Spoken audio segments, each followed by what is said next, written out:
My name is Megan Beaver, and I am with the Davie Resource Group. Today, our expert speaker is Jimi Scheid with CAL FIRE, and he is currently part of the Reforestation Service Program. He's the manager there. And before that, Jimi, you had done the urban and community forestry program for quite a few years, correct? Yeah, just over 13 years I was part of that program. Nice.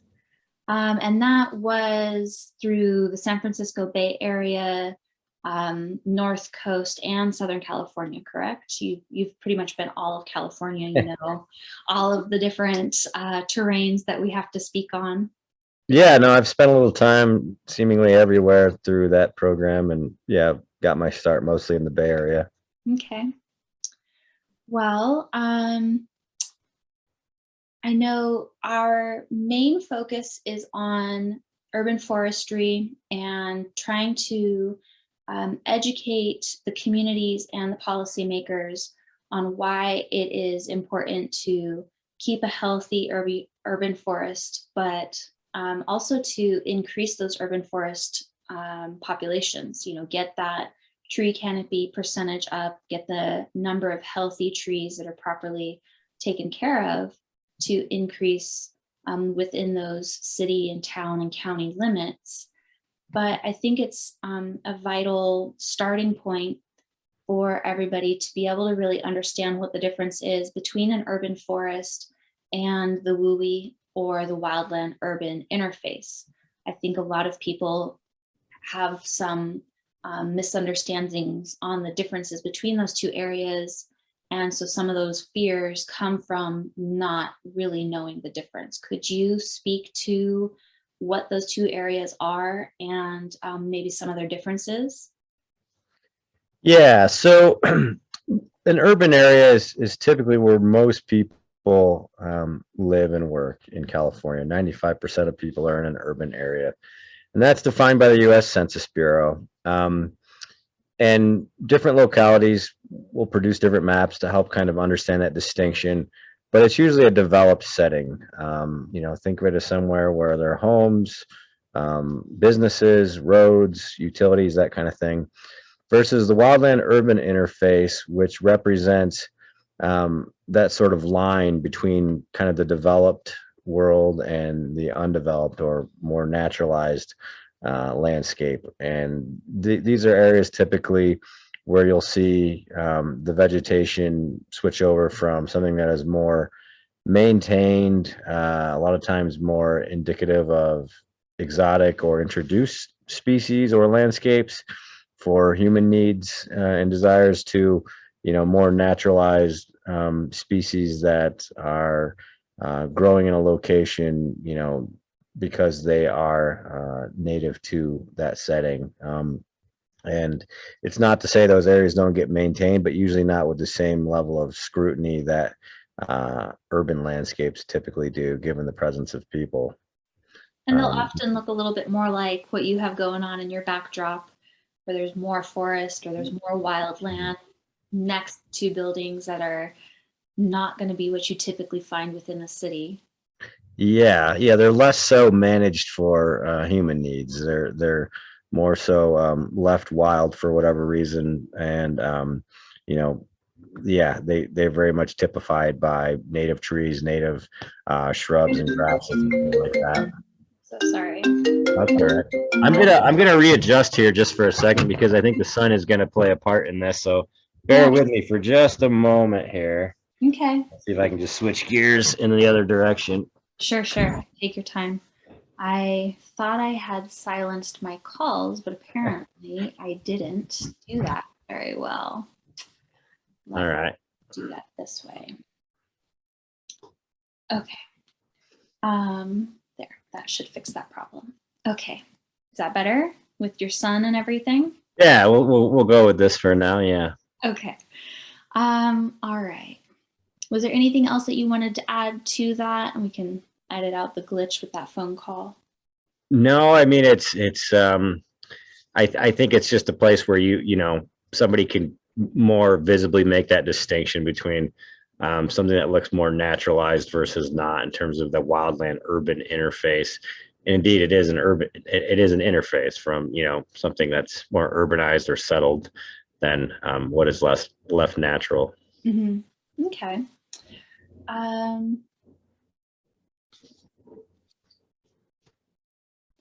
So in regards to the wildland and that urban interface versus those urban forested areas, what changes have you seen throughout your career within those urban forests, and how the spread of fire can affect them and impact an urban area? Yeah, I mean, I think that we're seeing now with wildfires anyway, that fires that typically don't extend beyond more naturalized settings, even though most of them will often start and really be most active in those areas. They certainly extend now to more developed urbanized areas. There are a number of fires we've had over the last 5 to 10 years where that's become a theme, and in some cases that's the fire extending through that naturalized forested setting, into the urban forest and consuming, developed areas in terms of homes and other structures, um, you know, chemicals and vehicles and any of a number of introduced flammable materials that can certainly help spread a fire to, conversely, people building homes, building, businesses and other recreational settings in these areas that they've basically brought those developed or urbanized areas into those naturalized settings. So in a lot of ways, there's a lot of gray area now as to, where a fire may stop, where you can actually put in a viable barrier, because fire doesn't know any bounds. It just knows what it can consume and where it can go. And if the topography is in alignment with the weather and any fuels that are there, be they natural or not, the fire will continue to spread. And so we're seeing that, I think, a lot more commonly, that more developed and settled areas are being consumed in these wildfires. And I think you touched on an important subject that hopefully, with these conversations that I'm having with different individuals like yourself, people can start to understand it's not just the trees and the plants that are going to be the thing that spreads the fire or is the thing that catches on fire. It's going to be any number of materials and substances that are available to a fire. And part of the urban community's new role is going to be educating themselves on what do those elements look like, as well as how do we manage and mitigate for that. So I know a lot of times I'll hear homeowners and landowners discussing how, like, the tree is dangerous. They want to have it taken down. They're afraid for their home because of the tree's existence on their property. Do you find, in your experience, having been on fires and having looked at pre and post fire situations, that the trees are the culpable entity for that spread? Or can it be that the tree happened to burn down second? Because some of the individuals who I've spoken to within CAL FIRE and other agencies often say the tree burnt down because the house was on fire, or the furniture on the patio had caught fire because of embers and a spot fire was created that way, and it kind of spread from there, or some other combustible item. If the tree is being properly managed and it's, hydrated and it's been limbed up or cleaned up over the years, that's not really the main concern on the property. Do you find that to be true? Yeah, I mean, it's easy to throw a blanket approach out there that, not managing trees on our landscape, that is going to be the main culprit in any spread of a fire. That can vary widely depending on what type of tree it is, how old it is, how many you have, what its location is and proximity to other values at risk, other structures, other combustibles. So you certainly need to take this, as more of a methodical approach. Yeah, we do want to be conscious when we're deciding what species to plant and how often we maintain those, and keep them irrigated and pruned up, and away from roofs and other places where that trees issues become the issues of the home itself. But certainly not to the extent that we look at that as being in and of itself the cause of any major fire spread. With some of these fires that we've seen over the last number of years that have occurred in urban areas, it's not at that point the vegetation on any given land ownership that's causing that fire to spread. In a lot of these places, there's not a lot in the way of an urban forest or vegetation of any kind there to help spread it. You have, at its root, too many homes, too many combustible materials that far outweigh the amount of naturalized vegetation or native fuels that can add to that fire. So it's not the one London plane tree in somebody's backyard that may have, a few dead branches on it that you have to worry about. It's the fact that, you and your neighbor have homes that are 10 feet apart and are made out of wood and are filled with chemicals and have a lot of dry combustible materials that have less than 10% water content in them. It's not the 40% water content tree in your front yard that you have to worry about.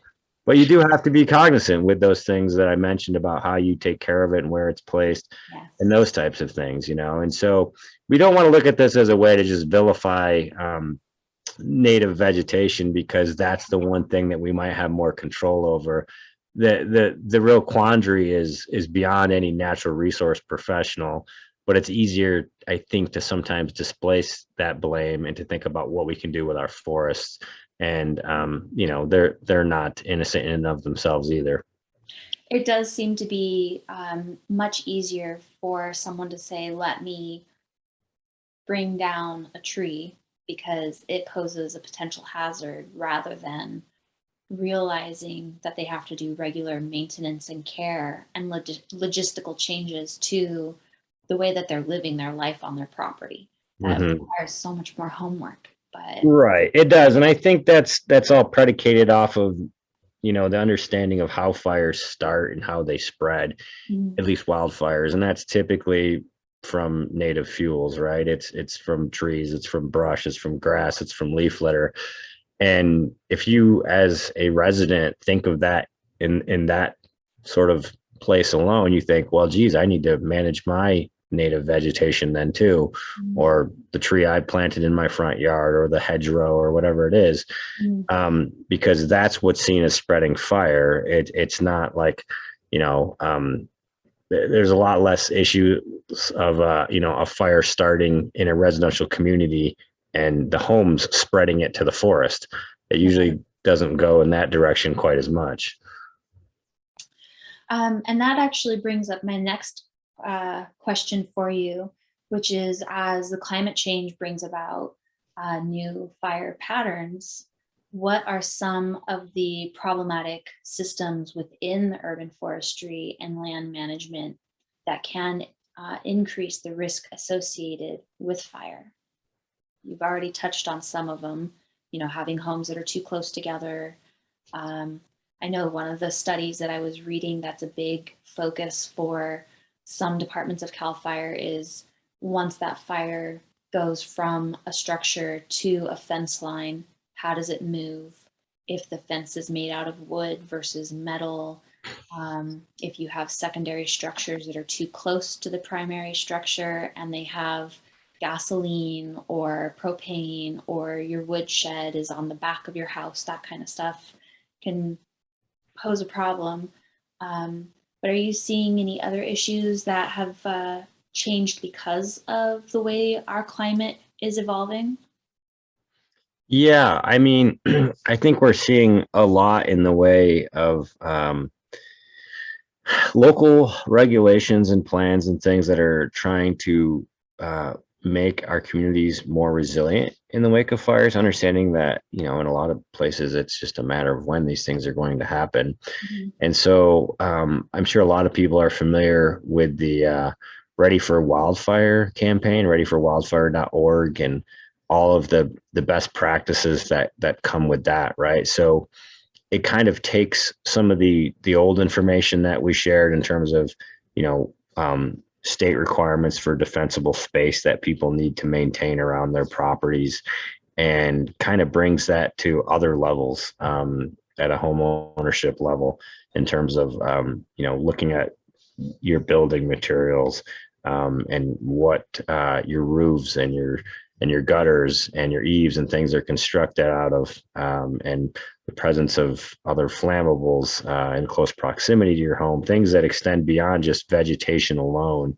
And I think those things are being taken a lot more into care, because it's not just a matter of treating vegetation. It's, as we mentioned, all the other combustibles on the landscape. So I think there's a lot more going into that. I wouldn't say that we've evolved greatly to the sense where, we're now building all homes completely, in some fire safe way. I think anything that's out there that has a chance to burn will.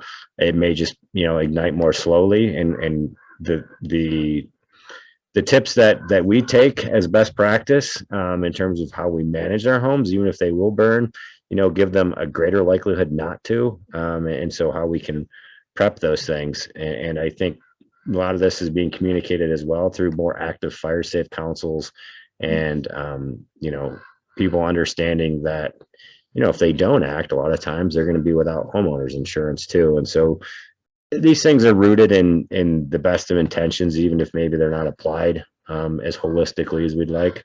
But I think, yeah, to your point, we still have issues um, with our vegetation in and around homes. We still have people that, for whatever reason, look away from the pyrophytic plant list and still want to plant, very volatile species close to their homes because they like the aesthetics of them. And, with that comes a lot of scrutiny from your neighbors, if not fines from, defensible space inspectors and fire departments and so forth. And it's only going to become more litigious in California. So I think we need to understand the role that we play there, and, what we can do, at least at the home landscape level. But yeah, climate change is certainly expediting the process for us. It's making these decisions more and more pressing because we don't have the time to spend thinking about them anymore. We have to act. And, we're trying to do that in concert with best practices, with people that are helping advise. And so, hopefully that helps answer the question a little bit, but let me know if there's something else you'd like me to touch on. No, I think that that touches on it. It really is no longer something that homeowners have a choice of, do you feel like it, or can you get around to it in the next several years or something. It's really a matter of, for insurance purposes, for your neighbor and community's safety, for your safety, this is a must-have kind of change. I think what would be helpful for our audience is maybe if you could give a few recommended BMPs, or best management practices, or maybe some suggestions of, like you had mentioned, if a neighbor plants something that's highly flammable, then they can get a fine or a write-up from certain entities in the area, because, maybe their gardener made a poor selection and they didn't know anything and they left it to them. Do you have any specific recommendations that policymakers and communities could use as guiding principles for moving forward in a time of fire behavior change? What old methods that maybe people are very familiar with and comfortable with need to get redirected based on the way that our environment is moving?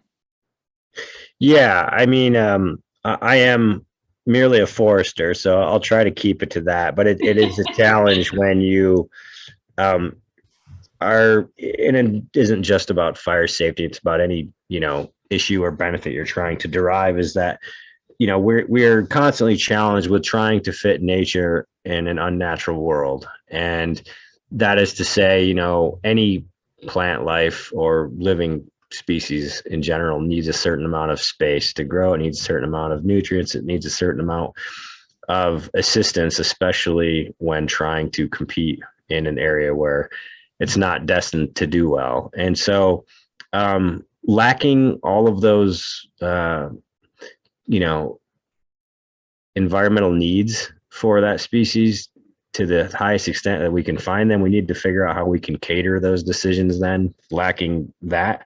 So that comes down to things like making informed choices when you're determining, let's say as a city, what trees you want to plant where, Yes. how they're spatially arranged and how they're maintained. How likely those trees are to potentially spread a fire. Some are very much more, flammable than others, to put it mildly.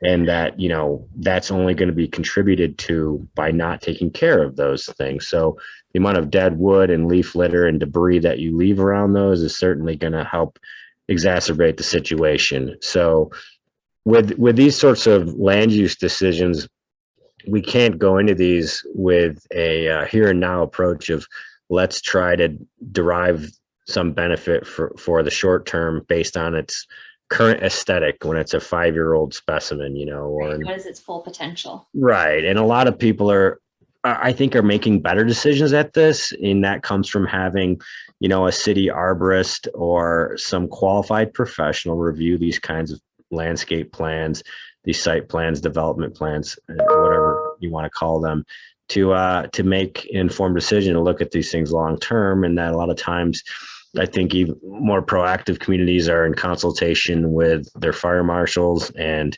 understanding, even from their point of view, what is and what is not going to be a challenge if a fire were to arrive, and to understand that amongst, a number of different attributes that are being considered. So there are tools like, in California, Select Tree, and, looking at fire safe councils in your area and knowing what their pyrophytic plant lists are, and more informed communities, I think, even have approved tree lists.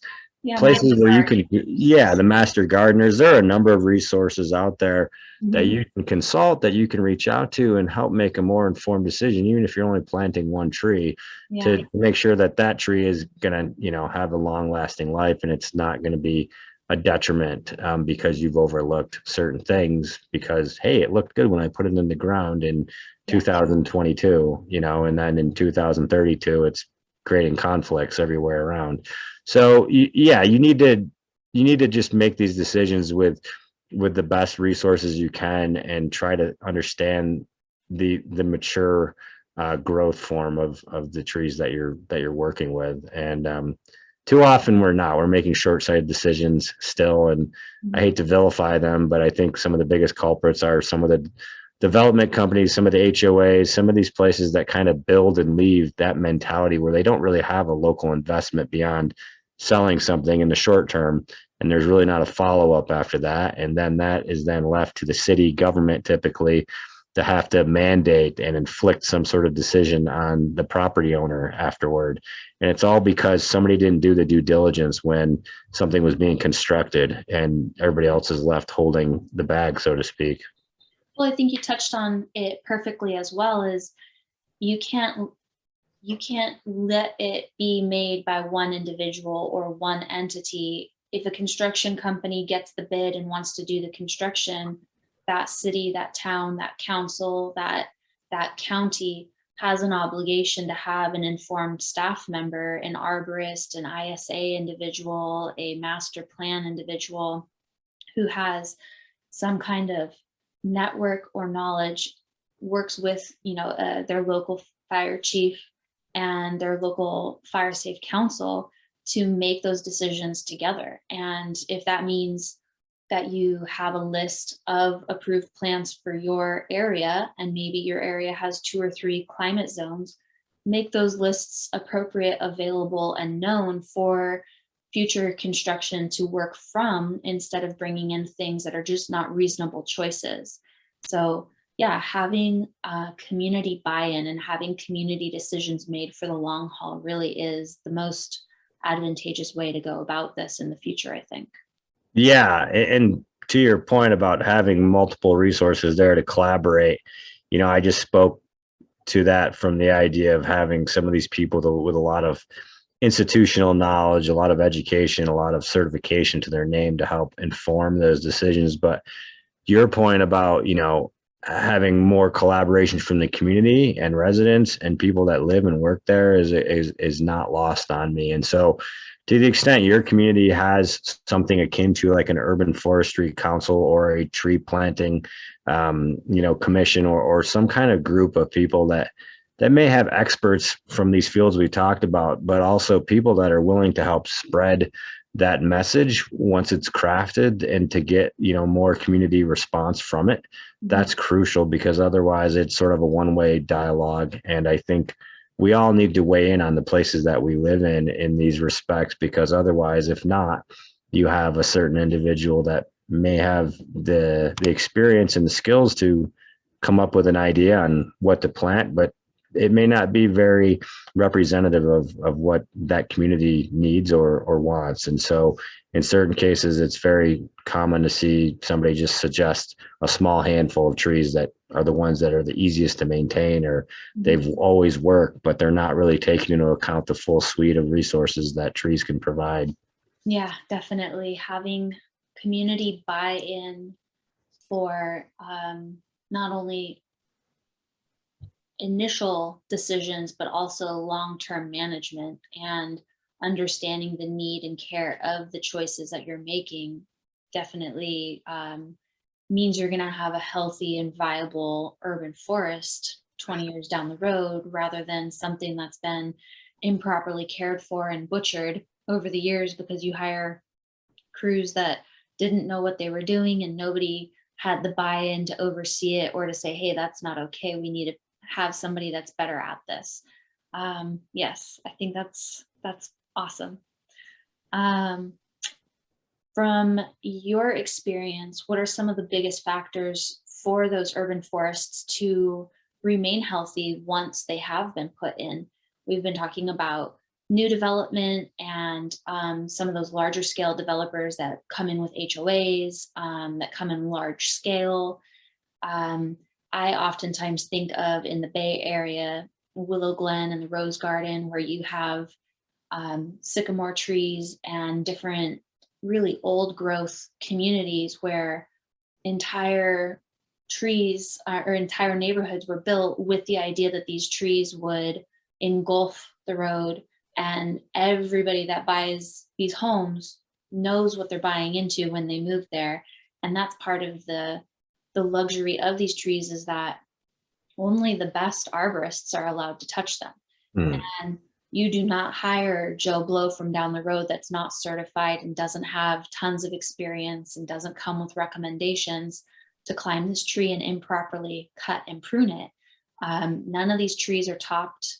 None of these trees are damaged in a way that would be an eyesore to the community. They're revered and they're huge, and you are truly walking through a tunnel when you go down these smaller roads that, some of them date back to the 50s. It's a very beautiful thing to see these communities really protect those trees that were put in initially by the original developers. So do you have any recommendations for urban forest health, as far as some of our bigger issues that we're facing today with utility lines and the new construction, like you've talked about, getting buy-in on what species are being picked. But, anything that you've seen from your boots on the ground experience? Yeah, I think if you were to sum it up in one sort of idea, it's this idea of education that works across different platforms and skill levels and so forth.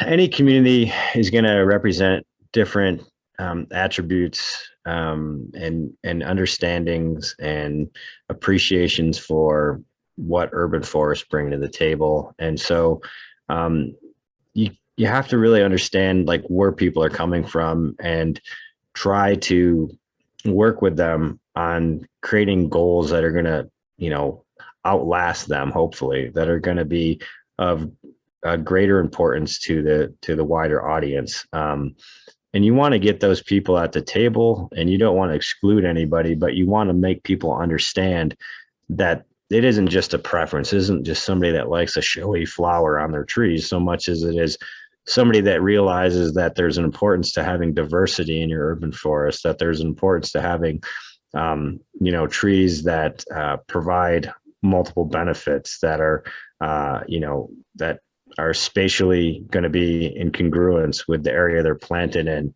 that are climatically site adapted, that there are a number of features that need to be taken into account when you're managing an urban forest. And that isn't always done by the quote unquote urban forester for that community or the city arborist, that these decisions aren't being made in a vacuum, but are being made as part of an ongoing dialogue that you want to routinely have with those that may be considered stakeholders in any given area.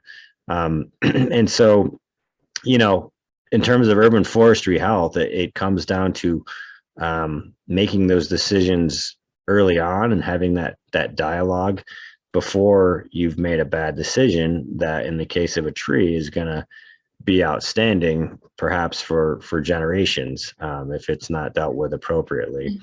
And so that comes back to making, the right choices before you even decide what tree to plant. So you're not setting up your community for failure, whether that's to the individual tree or anybody that has to maintain that tree or live, work, or play within the vicinity of that tree, and how those trees interrelate with each other and provide towards the greater benefit of the ecosystem. I look at it from the perspective of somebody that started off in traditional forestry before they came over to urban forestry specifically. And, I look at it as, okay, how are we managing urban forest for the highest and best use? This isn't just to say, okay, we're gonna identify a certain species to deal with here because it's got this one quality we really strive for. And while, maybe that's, going to be to the prerogative of an individual landowner on private property, I think in areas where there's a lot of influence to the public domain, we need to be understanding of that, and that these are resources that, if taken care of, can be very well long-lived. And so, have we done our due diligence when we're thinking about that species at the mature growth form?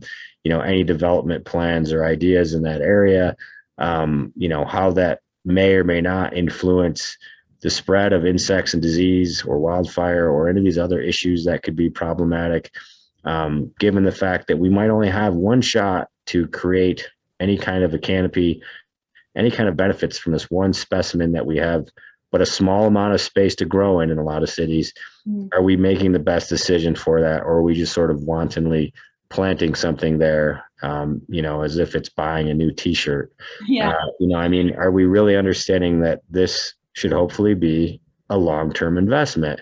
And you don't make long-term investments, at a rapid pace. You don't do those things quickly. You put some thought into it. So that planning process needs to happen. That education needs to happen. And a lot of times, there needs to be related policy around that. There needs to be regulations, if possible, that don't allow bad decisions to be made, that don't allow short-sighted decisions to be made, that we don't have to spend too much time and effort reacting and spending an inordinate amount of time on a given set of trees that shouldn't have been planted or planted improperly, versus the time we could spend making sure we do it right the first time. And this also translates to end of life, right? I mean, again, if this is a long-term investment and this is given back to us in a variety of ways that trees do over the course of many decades, when it's time for that tree to be removed, assuming that we have a good inventory, that we've inspected it, and that the needs are there for it to be removed, are we doing so at the wisest time, or are we waiting for that to make a real problem for us because we're letting it become naturally decadent and collapse and create more of a problem? Or in the case of a wildfire, are we actually assessing these trees and determining if there's any, if not life to the tree itself to grow again, can we at least use its wood products? Can we salvage something out of that loss? And that's how any traditional forester would look at a tree in a native setting. And there's no reason why we can't do that in urban areas as well. And I'm happy to know that momentum is growing little by little over the last, I'd say, 5 or so years in California anyway. And I'm hopeful that it continues to grow, that we continue to have these thoughtful discussions about natural resources in general, and that we try to extract the best uses out of them for the most people. Yeah, I think you touched on a really valuable point, which is having not only, if you don't have the knowledge of what's taking place and the decisions that are being made, hand those decisions over to the appropriate people or educate yourself with those appropriate people on how to make the best choices, the best selection, but also really having respect for those trees and what they are offering to us and the services that they've been providing us all this time. Because, Europe, for example, has a very different way of handling their old growth trees. And they revere their old growth trees in a way that here we really don't do. And I forget the term that they have for it, but there are trees that they will put props up under the branches if it's getting very old, if it is dropping branches, but it's still viable in the trunk and it still has some greenery. They really respect it, and they keep it going much longer than we do here, but they also give it its needed space. And they have the concept of, how are we treating its roots? Are we planting things like lawn and sod over it that we shouldn't be, because that's not what the tree is naturally wanting to have happen with that irrigation and with constant foot traffic and compaction of soil. And I think having a better knowledge of what does the tree need and what is it going to eventually provide and what is it eventually going to look like, what does a 30-foot tree look like? I think some people make these selections and they don't really know what the selection is. I think having that knowledge of, this is what the root span is going to look like. We can't expect it to live in a box of concrete this big on a sidewalk and be viable. How do we handle that? How do we mitigate for uplift of the roots on that sidewalk? There are construction modalities that we can now put into place that take a little bit more effort, but you then have a tree that can survive for 30 plus years rather than have its roots cut or be improperly taken care of and have workers have to come back and fix that concrete repeatedly and cause issues for maybe the homeowner's irrigation system that's across the way. Lots of things that we as communities need to either bring on more educated individuals to help guide us. Mm-hmm. And that's hopefully what this program is going to be bringing about, is some of the subjects that you've talked about today, and future speakers that can guide some of those decision-making choices and have some comprehensive strategies to the whole plan. Have groups and like a planning commission in place where they are able to help guide the cities and guide the towns when they're taking on a developer, or they are working in areas that maybe are lacking urban forest or have older urban forest or having an urban forest that's failing. Um, because with, like you've said, proper management and proper decision making and education, we have the ability to really make a beautiful, healthy uh, urban forest that serves us in a lot of ways, and not have to necessarily be afraid of it when it comes to fire. Right. I think that's key, right? Like trees are an investment. They're not just a one shot payoff. I mean, nobody in their right mind plants a tree for an immediate return on that investment. And if they do, they're in the wrong line of work. I mean, Yeah. yeah, there's a certain sense of pride that comes from planting a tree and putting something there that wasn't. But I mean, we're not doing it for us, we're doing it for future generations, hopefully. And so whether you want you know, to put that investment in its full form up front and hopefully let it pay out over time, or if you kind of want to short it and then have to deal with that and to try to live up to that investment's potential for years by having to continually repeatedly respond to and deal with that it's just ways in which we manage these things. And we need to understand the totality of what trees provide to us, not just now, but in the long term. So yeah, it's really crucial. Well, I appreciate your time and all of the information that you've shared with us today. And I look forward to sharing your video on our website with future speakers, but hopefully we will be able to collaborate again on other topics. Yeah, no, I'm happy for the opportunity to get a chance to chat a little bit about this. I mean, it means a lot to me, and I hope it means as much to anybody else watching here. I mean, yeah, trees are certainly an investment, but they should be something that hopefully we're affectionate to in some way. I mean, we have to understand that, these are living organisms that we are entrusted with caring for and making wise decisions about, and that, we can't look at it as simply a risk within our domain, but something that really does provide a lot of benefits. And so I think we should treat it as such as we make these decisions. Very beautifully said. I like that very much. Well, thank you very much. Let me. And you have been trying to orchestrate an urban forest strike team for a while now. Can you tell me a little bit about that and why you're trying to put that together for us here in California? Yeah, it's something I just sort of came across in a couple of different presentations over the years, and this sort of coincided with the wine country fires in 2017 in the North Bay, Sonoma, Napa counties, and so forth.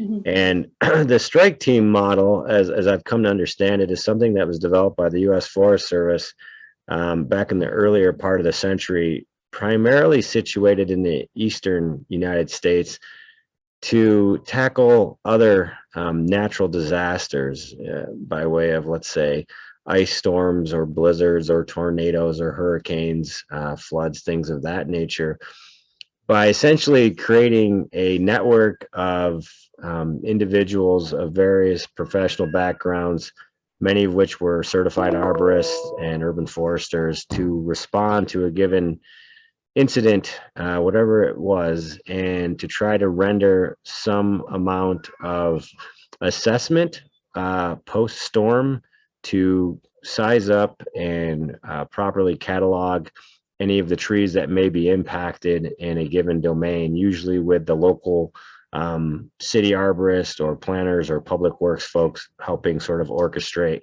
and taking those results that those arborists and others brought forth to then come up with a plan, a response plan to respond to each of those individual trees, be it full removal or pruning or replanting, and using that information within city or municipalities given tree inventory to kind of figure out what that plan might be. And I think in a lot of times it entailed getting some funding from FEMA for this disaster relief to sort of deal with some of those situations. With the North Bay fires and even any of the other urban localities where I saw urban forests impacted by wildfires, it started dawning on me that this model created by the feds could be something that could be employed for this. To me, it didn't seem like there was any real limitations to how it could be dealt with, for what sorts of issues it could be posed toward. And to me, it just came down to how can we integrate such a team, a urban forest strike team, into post-wildfire response in urban areas. And this is coming from somebody who, in a variety of other capacities, saw what could happen to an urban forest when the proper expertise isn't involved. And that usually yields to any potentially resilient tree that may not be completely impacted or its health degraded enough to warrant removal actually being removed, because the people making those decisions are builders, developers, uninformed city staff. It could be wildland firefighters simply removing trees because they're an obstruction to something else that they're doing operationally. There's really not enough buy-in from credentialed individuals out there. And because of that, we're taking what already stands as a reduced level of canopy coverage and related urban forestry benefits and scaling that back to near nothing in some of these communities and some of these neighborhoods. So, and that includes even that if the tree is being removed, you're not finding a use out of the urban wood that can be utilized, and instead they're chipping it up and bucking it up and sending it to landfill. So there's a lot of bad decisions made out there with natural resources, and I think the strike team model could be a way to alleviate some of those, to get a lot more education and pre-planning sort of in the mix at any regional level, to integrate that within the incident command system that is holistically utilized for all issues of these types across the United States, and to try to make an impact there for at least wildfires impacting urban forests in the West.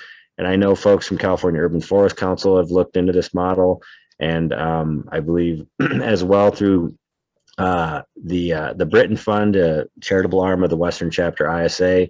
And I know there's some discussions being had behind the scenes, and hopefully those will kind of grow and we can see something happen to kind of, remedy some of the situations that we've seen in the past for urban forests. Yeah, that definitely sounds like it would be a useful organization, because oftentimes if you've had a severe incident occur, you are so overwhelmed with a number of tasks that what do you do with trees and things that have fallen or blocked a road, or maybe fell on part of a structure or are on a power line. You might have 2 or 3 different entities working together to try and just mitigate the immediate issue, and then who's evaluating it once you've gotten that immediate issue remedied.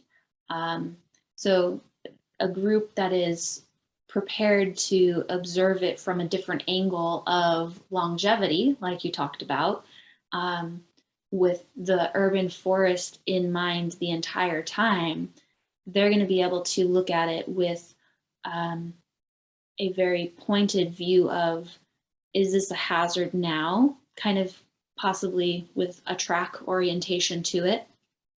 Tree hazard with a utility line, or with cars and roads and walkways or structures, or is it viable? And really not get overwhelmed by the fact that there was just a hazard or an incident that came through the area. They're there to focus on the forest. I think that would be a great program to be able to get in place. Yeah, I mean, at the end of the day, there are a lot of people that are out there dealing with various aspects of any given incident, like a wildfire, and they all bring a different level of expertise to the table. We just need to properly identify, coordinate, and fund for these individuals to do this as part of the strike team. I mean, you don't have an arborist test the structural integrity of a home and you don't let a builder decide the health of a tree that needs to be removed. So I mean, it seems to be common sense. It's just really integrating these things where they need to be, and perhaps the necessity to do so wasn't as paramount as it's been over the last number of years, where now urban forests are being impacted at such a high rate where they perhaps weren't in these wildfire situations. Yeah, I think that, and it comes to mind my time in urban forest areas working with the city arborist and utility companies and homeowners. Um, I would see a lot of homeowners that would be fearful and uneducated hire an arborist company to come through and take down a tree, and they would do it no permit in hand, no requests, no replacement in mind, and they were just appeasing the homeowner because they're paying the bill. Um, I think having someone who is also there in between when it's not necessarily a hazardous incident or an emergency, overseeing and educating and helping guide choices. And, one city arborist and their 2 or 3 crew members are not going to be enough to manage populations of 300,000, and Mhm. 400,000, and especially places like San Jose. But You they'll be left dealing with all the fallout from those decisions that others do make. They're going to be the ones that 1, 2, 5, 10 years after that incident has passed, that they're going to be looked at as and being asked why this happened to a city's tree canopy. Why were these decisions allowed to be made? Why did you let unskilled people decide to deplete this resource from our community, whether that was on private or public or whatever property? And to some sense you could say, well, hey, I wasn't there at the time, but you are the local expert. You are the person that should be advocating for better policies and initiatives like this. So if you're not there to make the decisions, then you need to have a model in place that allows you to be involved. And that comes from something akin to the strike team concept in my mind. Yeah. That way, you're not just left holding the bag and cleaning up the mess after it's all said and gone. Yeah, having a strike team that not only is there for that emergency moment, but stays after and is in place to help those community members, and the crews that they select, or the crews that are doing the work through that strike team, make appropriate decisions. And whether, there's permits that need to get drawn up and approved and whatnot, that's fine. But there needs to be oversight. There needs to be guidance, because right now there's too few people doing way too much. And there's thousands of trees that are falling through the cracks because nobody is there to see the homeowner who doesn't like the fruit or the flower or the leaf that's getting dropped on the ground. And they're afraid because they don't understand, or they don't have respect for the services that that tree is providing. So, Yeah. Well, so yeah, I mean that goes back to having these discussions ahead of time. And if somebody's watching this and represents a community that doesn't have either a city arborist or an urban forester on staff, doesn't have a tree protection ordinance or related policies that are currently drafted that represents them now, or that staff to be able to actually put it into place. that doesn't have some sort of platform upon which to have these conversations, and some sort of city adopted council or commission that doesn't have a tree inventory in place. If you're somebody out there that comes from a community that doesn't have these in place, then don't be surprised that when something catastrophic does happen in your community, that it doesn't take a long time to rebound. Yeah, definitely. That's a very valid point. Well, is there anything else that you wanted to add to the urban forest strike team concept and what you're attempting to achieve with that? No, I mean, I think at the end of the day, it really just is designed to bring better voices to the table, and to do so proactively through a system, that being ICS, that has allowed for other professionals to respond to this for the disaster, for the incident that it is. And I would just hope that, this concept translates in California for this specific issue, and that hopefully it grows. And I think, if anything, something like this could stand to be a model for the program in general. It seems to be like it's very segmented in terms of how it's approached in various states and regions throughout the country. There's not really a one-stop place to even go to go to a website or to get a resource update about all that's going on with it. It's for some reason it's a federal program that's sort of ebbed and flows over the last 20 years, and my hope would be that it grows in notoriety and in its respect through maybe implementation here in California. Fantastic. I like it. All right. Well, thank you very much, Jimmy. I appreciate all your time. And hopefully we can get some good momentum with all of this and some good education going. Yeah, no, I appreciate the opportunity to speak here. And if there's any follow-up questions, ideas, concerns, hopefully my contact information will be shared. Yes. I'm always available to have a conversation about these things and see what we can do to advance the industry and the conversations around it. Fantastic. Thank you. You have a good day. All right, you as well. Thank you. Bye.